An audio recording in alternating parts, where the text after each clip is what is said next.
नमस्कार दोस्तों। एक समय की बात है जब सत्यकाम जबाल ने अपने जीवन की सबसे बड़ी खोज की शुरुआत की।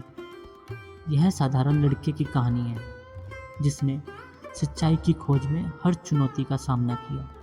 इस कहानी से हमें यह भी पता चलता है कि सदियों पहले भारत की सोच क्या थी।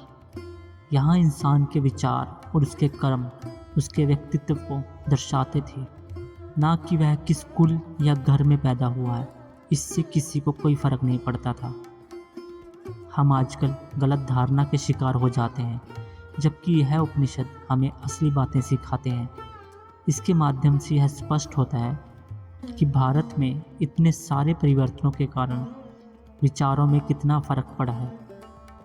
आज के भारत के युवाओं को चाहिए कि वे उपनिषद को जरूर पढ़ें, क्योंकि ये न केवल ज्ञान देते हैं बल्कि हमें हमारे मूल और पहचान की याद दिलाते हैं। तो चलिए इस प्रेरणादायक यात्रा पर चलते हैं और जानते हैं सत्याकाम की अद्भुत कहानी। एक छोटे से गांव में एक युवा लड़का था जिसका नाम था सत्याकाम। उसकी माँ जवाल एक दासी थी। सत्याकाम ने कभी अपने पिता का नाम नहीं जाना, लेकिन इस बात ने उसे कभी कमज़ोर नहीं किया।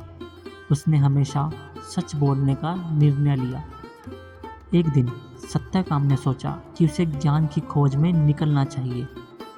उसने प्रसिद्ध ऋषि गौतम के पास जाने का निश्चय किया। जब सत्याकाम वहाँ पहुँचा तो ऋषि ने उससे पूछा, तुम्हारा वंश क्या है? सत्याकाम ने ईमानदारी से उत्तर दिया, गुरुजी, मैं नहीं जानता। मैं बस इतना जानता हूँ कि मेरी माँ का नाम जबाल है। इस ईमानदारी से ऋषि गौतम प्रभावित हुए और उन्होंने सत्याकाम को अपना शिष्य स्वीकार कर लिया।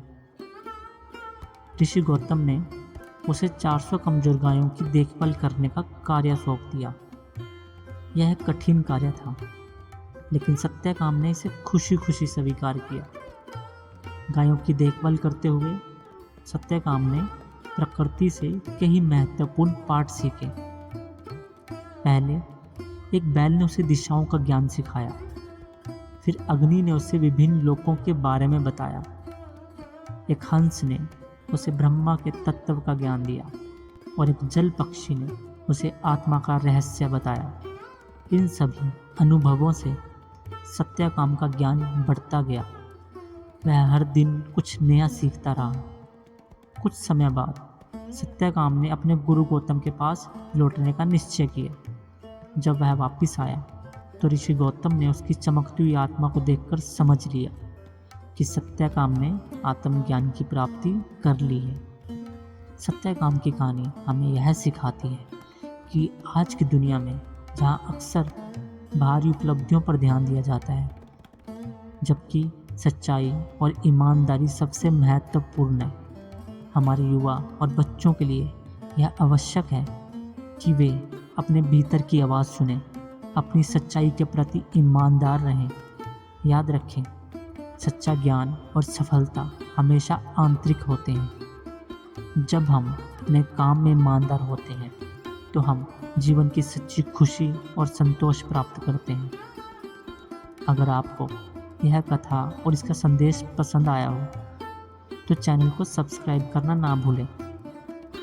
हम आपके लिए और भी उपनिषद की प्रेरणादायक कहानियाँ लेकर आते रहेंगे, जो आपके जीवन को एक नई दिशा देगी। याद रखें, सच्ची शांति बाहरी चीज़ों में नहीं, हमारे भीतर है। धन्यवाद।